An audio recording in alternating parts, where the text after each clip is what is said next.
sa shooting namin bukas. May shooting ako bukas pero nasa Legazpi pa ako kasi Wow! Medeth may shooting na at gagawin bukas. At grabe Medeth, mapapanood na ba sa KMJS?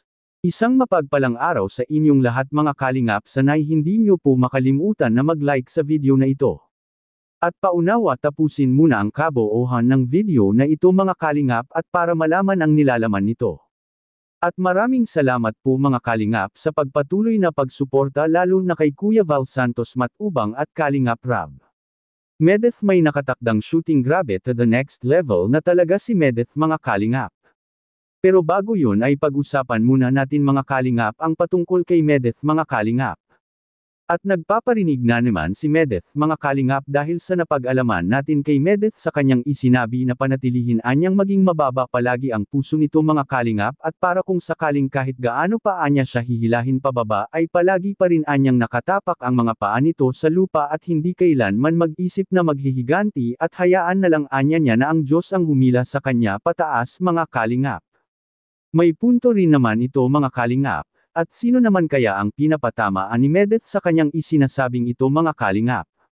At sabi ng ilan na si Medeth ay sobrang nalungkot anya ito sa nangyayari sa kanila ni Kalingap Dan dahil nagparaiyak anya si Medeth mga kalingap sa mga nakaraang araw.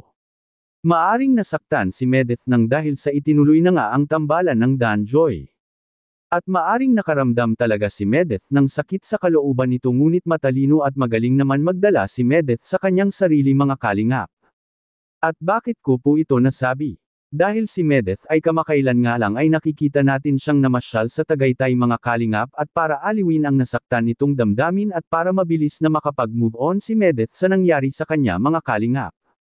At bagay na parang nag-epekto naman ito kaagad mga kalingap dahil sa ipinakita ni Medeth na sobrang nasisiyahan ito sa kanyang pagpamasyal doon sa Tagaytay lalo na nang nakatanggap ito ng bulaklak mga kalingap at naipagsabi ni Medeth na nahahanap na niya ang kanyang true love mga kalingap doon sa Tagaytay mga kalingap. Maraming humahanga sa ipinakitang iyon ni Medeth dahil sa palaban talaga na babae itong si Medeth at madiskarte pa sa buhay mga kalingap.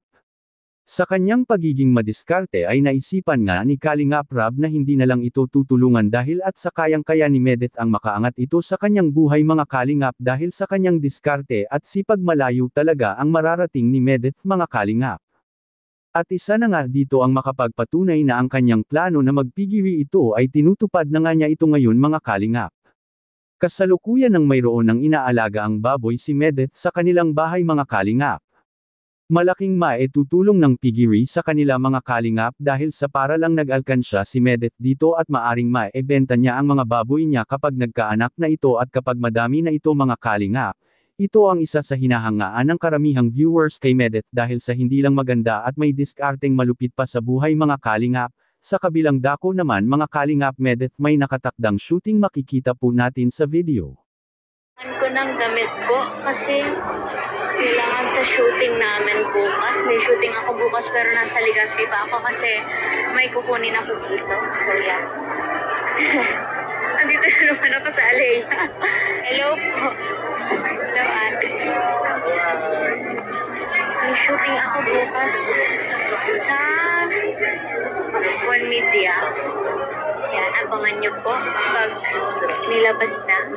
Para na ring artista si Medeth sa Daet mga kalingap dahil gagampanan niya doon sa kanyang shooting ang isang pagiging negosyante.